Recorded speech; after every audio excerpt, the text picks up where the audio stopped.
तो UP NHM की तरफ से सीएचओ के लिए 5,582 सीटों पर भर्ती आई है, निकली है। एनएचएम मतलब यूपी एनएचएम का मतलब होता है नेशनल हेल्थ मिशन, और सीएचओ का मतलब होता है कम्युनिटी हेल्थ ऑफिसर। तो कम्युनिटी हेल्थ ऑफिसर के लिए 5,582 सीटों पर भर्ती आई है। तो चलिए इस वीडियो में हम इसके बारे में सारे डिटेल में बात करेंगे। तो इसका किस ज़िले में कितना सीट खाली है, इसका सिलेक्शन प्रोसेस क्या है, सब जी कब से इसको फार्म भराएगा, कब तक फार्म भराएगा, सारी चीज़ें इसमें हम डिस्कस करेंगे। तो आप वीडियो के अंत तक बने रहिए, और वीडियो अच्छा लगे तो सब्सक्राइब और लाइक ज़रूर कीजिएगा। तो देखिए, अगर हम पद का नाम देखें, पोस्ट का नाम देखें, तो कम्युनिटी हेल्थ ऑफिसर है, सीएचओ इसको शॉर्ट फॉर्म में हम बोलते हैं।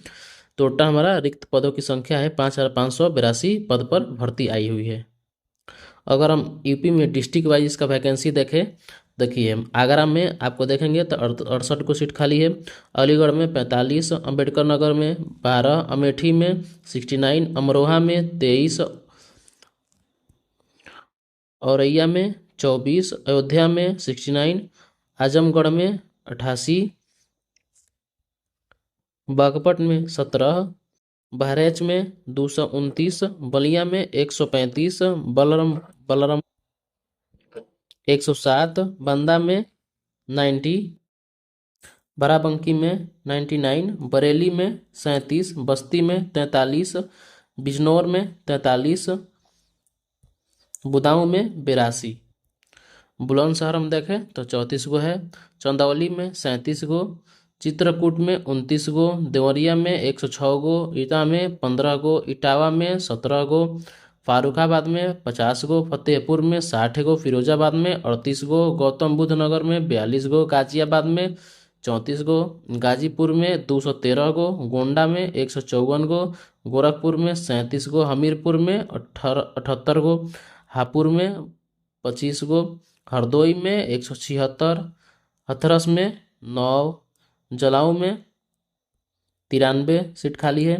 अगर हम जौनपुर देखें तो 236 गो, झांसी में 67 गो, कन्नौज में 31 गो, कानपुर देहात में 59, कानपुर नगर में 79, कसगंज में 16 गो, कौसम्बी में 67 गो, कुशीनगर में 268 गो, लखीमपुर खीरी में 202 गो, ललितपुर 83, लखनऊ 40, महाराजगंज 196, महोबा 46। मैनपुरी में देखें तो 53 गो सीट खाली है, मथुरा में 117, मऊ में 60, मेरठ में 23, मिर्ज़ापुर में 41, मुरादाबाद में 10, मुजफ्फरनगर 14, पीलीभीत 69, प्रतापगढ़ 180, प्रयागराज 61, रायबरेली 98, रामपुर 37, सहारनपुर 51। अगर हम संभल में देखें तो 39 गो सीट खाली है, संत कबीर नगर में 68 गो, संत रविदास नगर में 79, 79 गो, शाहजहांपुर में 74 गो, शामली में 19 गो, 74 गो इसमें, शाहजहांपुर में 74 गो, शामली में 19 गो है। अगर श्रावस्ती में देखें तो 26 गो सीट खाली है, सिद्धार्थनगर में 86 गो, सीतापुर में 148, सोनभद्र में आपका 44 गो सीट खाली है, सुल्तानपुर में 96 गो, उन्नाव में 91 गो, और वाराणसी में 91। टोटल आपका 5,582 सीट पर यह भर्ती आया है सीएचओ का, जो हमारा कम्युनिटी हेल्थ ऑफिसर होता है। तो देख लीजिए अपन डिस्ट्रिक्ट वाइज अपना देख लीजिए किस डिस्ट्रिक्ट में कितना सीट खाली है, उस हिसाब से अपना फॉर्म फिल कीजिएगा। जिस डिस्ट्रिक्ट में ज़्यादा सीट खाली हो उसमें ज़्यादा, जरूरी नहीं तो वहाँ से कम कट ऑफ जाए। मतलब एक प्रीवियस ईयर कट ऑफ देख लीजिए तो कहाँ से कम कट ऑफ जाता है, वहाँ से भरने की कोशिश कीजिएगा। अगर हम इस पोस्ट की योग्यता की बात करें तो इसको मतलब एलिजिबिलिटी क्या होगी, तो देखिए आपके पास BSc nursing with integrated curriculum of certificate in community health for nurses, या post basic BSc nursing course with integrated curriculum of certificate in community health for nurses, ये आपके पास होना चाहिए। तो अगर देखिए आपके पास ये है तो आप एलिजिबल है। आप जो registered in state nursing counselling as a nurse and midwife होनी चाहिए। देखिए ऐसे उम्मीदवार जो सीएचओ के पद पर कार्यरत है आवेदन के पात्र नहीं होंगे। तो जो ऑलरेडी इस पद पर अगर कार्यरत है तो वो आप फॉर्म फिल नहीं कर सकते हैं, तो उनके लिए नहीं है। बाकी अगर आपके पास ये डिग्री है, ये सब है, तो आप अप्लाई कर सकते हैं। अगर देखिए इसका एज लिमिट की बात करते हैं तो न्यूनतम जो आयु है इसका 21 वर्ष से कम नहीं होना चाहिए। 21 वर्ष आपका मतलब मिनिमम आयु का 21 वर्ष निर्धारित किया गया है और अधिकतम आयु 40 वर्ष निर्धारित किया गया है। आयु की गणना 7 फरवरी 2024 से होगी, मतलब 7 फरवरी 2024 को आपका आयु 21 वर्ष अगर हो रहा है तो आप अप्लाई कर सकते हैं। अब मैक्सिमम आयु 40 वर्ष हो रहा है तो आप अप्लाई कर सकते हैं। अगर अधिकतम आयु को छूट में एज रिलैक्सेशन की बात करें तो ओबीसी, नॉन क्रीमी और एससी एसटी के लिए 5 वर्ष की छूट है और दिव्यांग कैंडिडेट के लिए आपका 15 वर्ष का छूट है। तो देखिए ये ओबीसी और एसटी एससी के 5 वर्ष है, या बाकी अगर पीडब्ल्यूडी हैं उनको 15 वर्ष का छूट है, बाकी और किसी के लिए नहीं है एज रिलैक्सेशन में। तो इस बात को ध्यान रखिएगा और अपना जो एज है 7 फरवरी 2024 से कैलकुलेट कीजिएगा।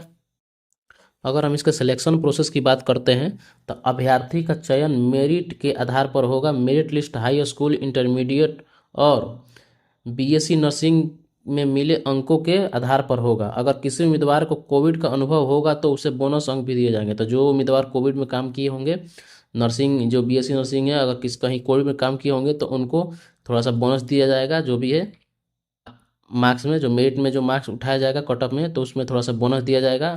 तो अगर आप कोविड में काम किए हैं तो आपके लिए फायदेमंद है, आप इस फॉर्म को ज़रूर फिल करें। तो देखिए अगर जो कोविड का जिनका अनुभव है, मतलब अगर इनका जो मार्क्स का वेटेज का बात करें तो इसमें कितना मार्क्स मिलेगा। तो देखिए अगर इंटरमीडिएट वगैरह अगर मान के चलिए 100 मान के चलिए पूरा मेरिट 100 नंबर पर अगर आप इसको कैलकुलेट किया जाए तो देखिए 85 मार्क्स आपको बीएससी और इंटरमीडिएट सब मिला के मिलेगा। 85 जो भी है जो आपका रहेगा 85 अंक, और एक्स्ट्रा 15 मार्क्स आपको जो मिलेगा अगर कोविड में आपको अनुभव है, कोविड में आप एक्सपीरियंस है कोविड का, तो आपको 15 मार्क्स एक्स्ट्रा मिलेगा। तो इस बात का ध्यान रखिएगा।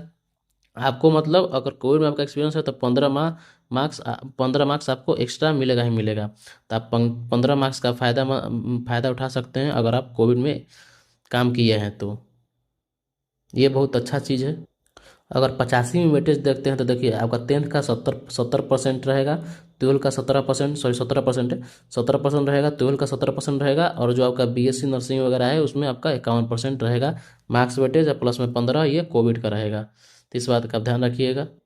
अगर हम एप्लीकेशन फ़ीस की बात करते हैं, देखिए जनरल ओबीसी ईडब्ल्यूएस के लिए जो एप्लीकेशन फ़ीस देखें तो 1 भी रुपया नहीं है, और एससी एसटी दिव्यांग के लिए भी 1 भी रुपया नहीं है। तो आप फ्री में अप्लाई कर सकते हैं। तो जो भी एलिजिबल है वो ज़रूर अप्लाई करें। अगर हम जो डेट्स की बात करते हैं, देखिए जो आवेदन शुरू वो 29 जनवरी से स्टार्ट हो चुका है, और लास्ट जो अप्लाई का डेट है 7 फरवरी तक अप्लाई कर सकते हैं। और परीक्षा की तिथि जो भी है आपको बाद में नोटिफाई किया जाएगा। जो भी मेरिट लिस्ट निकलना हो आपको बाद में नोटिफिकेशन आएगा तो आपको प्राप्त हो जाएगा। लेकिन देखिए इस डेट के अंदर ही आपको अप्लाई करना होगा, तो इस मतलब डेट खत्म होने से पहले आप अप्लाई कर दीजिए। देखिए अगर डॉक्यूमेंट्स की बात करते हैं तो आपका मोबाइल नंबर लगेगा, ईमेल आईडी जो आपके पास एक्टिव वो लगेगा, photo, signature, education document, high school marksheet, intermediate marksheet, BSc marksheet आदि सभी लगेगा। आपका जो जाति प्रमाण पत्र है ओबीसी वगैरह जो है, आप अगर है एसटी एससी तो आपको आपके पास होना चाहिए वो लगेगा। Nurse and midwife counselling registration certificate है तो आपको लगेगा। कोविड एक्सपीरियंस सर्टिफिकेट है तो लगेगा। ID proof. तो देखिए ये सारे जितना दस्तावेज है आपको एप्लीकेशन में फिल करना है, ये सभी एप्लीकेशन में मांगा जाएगा। अगर हम इंस्ट्रक्शन की बात करते हैं तो देखिए अभ्यर्थी को सचेत किया जाता है कि आवेदन करने से पहले यूपी एनएचएम सीएचओ वैकेंसी का 2024 का ऑफिशियल नोटिफिकेशन भली भांति पढ़ ले, सभी शर्तों को पूरा करने की स्थिति में ही आवेदन करें। देखिए एक बार एप्लीकेशन अप्लाई करने से पहले इसका पूरा जो ऑफिशियल नोटिफिकेशन है उसको पूरा पढ़ लीजिएगा, उसमें सारे डिटेल लिखा रहेगा। तो हम इसका जो ऑफिशियल नोटिफिकेशन का लिंक अपने डिस्क्रिप्शन बॉक्स में डाल देंगे, आप वहाँ से डाउनलोड करके उसे पढ़ सकते हैं।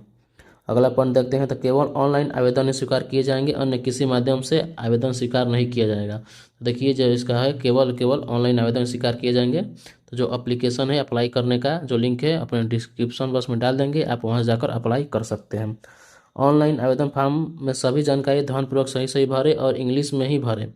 तो देखिए जो सारे डिटेल भरना है इंग्लिश में भरना है, और जो आपका सर्टिफिकेट भी डिटेल है जैसे कि नाम वगैरह हो गया, डेट ऑफ बर्थ, ये सब सर्टिफिकेट के ही अकॉर्डिंग भरे, उसके ही अनुसार भरे, ताकि बाद में आपको कोई दिक्कत ना हो।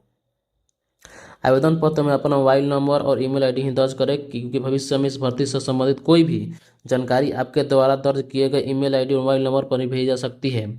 तो देखिए, जो भी आपके पास जो आप डेली यूज करते हैं जो नंबर और ईमेल आईडी, उसे ही डालें, ताकि बाद में कोई अगर इस भर्ती से रिलेटेड कोई एसएमएस वगैरह आए तो आपको प्राप्त हो सके और कोई दिक्कत ना हो बाद में। अब देखिए लास्ट पॉइंट देखते हैं। तो अंत में आवेदन फॉर्म सबमिट करने के बाद अभ्यर्थी आवेदन फॉर्म को डाउनलोड कर उसका प्रिंट आउट निकाल कर अपने पास सुरक्षित रख ले। तो जो भी आपका जो फॉर्म सबमिट करने के बाद रिसिप्ट निकलेगा, उसे अपने पास रख लेना है। उस रिसिप्ट में एप्लीकेशन आईडी रहता है, एप्लीकेशन आईडी जो जनरेट होता है उसे रहता है, वो बहुत काम का रहता है। तो आपको भविष्य में उसकी ज़रूरत पड़ सकती है, या तो एडमिट कार्ड डाउनलोड करने के लिए या जो भी है रिजल्ट वगैरह देखने के लिए। तो वो बहुत ज़रूरी चीज़ है, तो उसे अपने पास सुरक्षित रख लेना है ताकि कोई दिक्कत ना हो भविष्य में। Thank you.